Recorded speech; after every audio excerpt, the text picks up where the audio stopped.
reflection of what I am is a man in a mask. Well, I can see that. Of course you can. I'm not questioning your powers of observation. I'm merely remarking upon the paradox of asking a masked man who he is.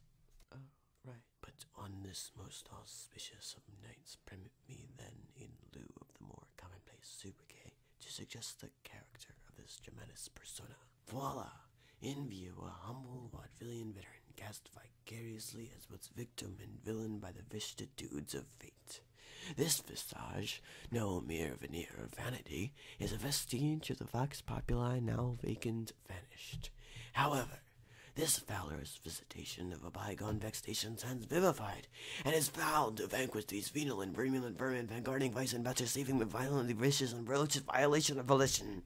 The only verdict is vengeance, of vendetta, held as a votive, not in vain, for the value and ferocity of such shall one day vindicate the vigilous and the virtuous. Verily, this vichyssoise of verbiage veers most verbose, so let me simply add that it's my very good honor to meet you, and you may call me V. Are you like a crazy person? I am quite sure they will say so. But to whom, might I ask, am I speaking? I'm Evey. Evey. Evey. Of course you are. What does that mean? It means that I, like God, do not play with dice and do not believe in coincidence. Are you hurt? Our story begins, as these stories often do, with a young up-and-coming politician. He's a deeply religious man and a member of the Conservative Party. He has completely single-minded convictions and has no regard for the political process. Eventually, his party launches a special project in the name of national security.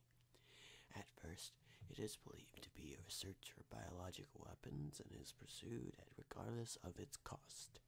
However, the true goal of the project is power, complete and total hegemonic domination.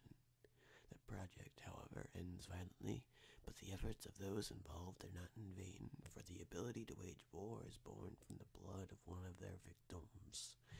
Imagine a virus, the most terrifying virus you can, and then imagine that you and you alone have the cure.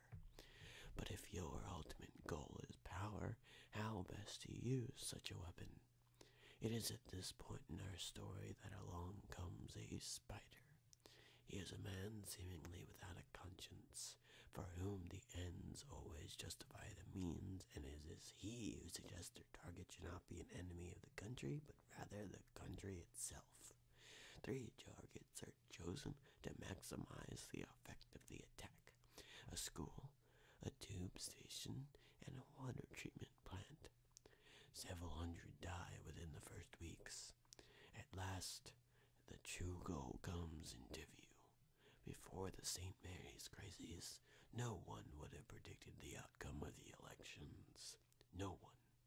But after the election, lo and behold, a miracle.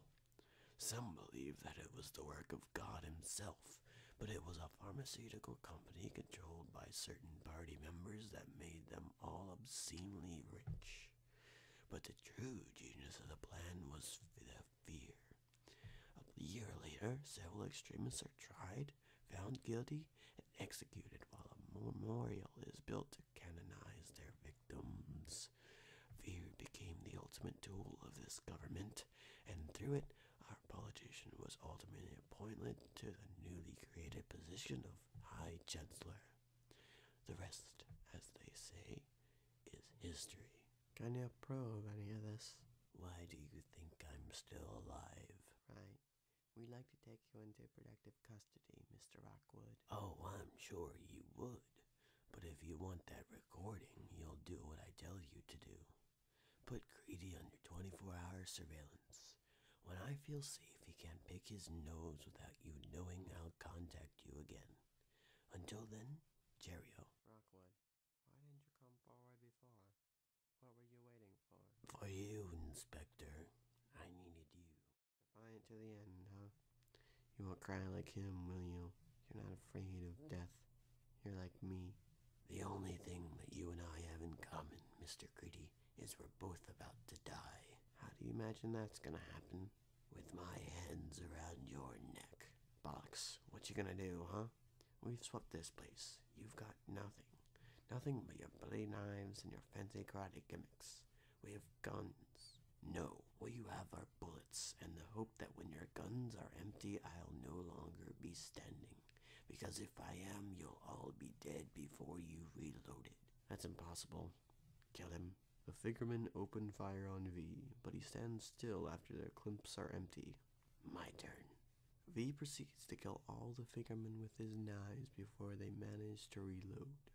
Die, die, why won't you die? Why won't you die? Beneath this mask there is more than flesh. Beneath this mask there is an idea, Mr. Grady. And ideas are bulletproof.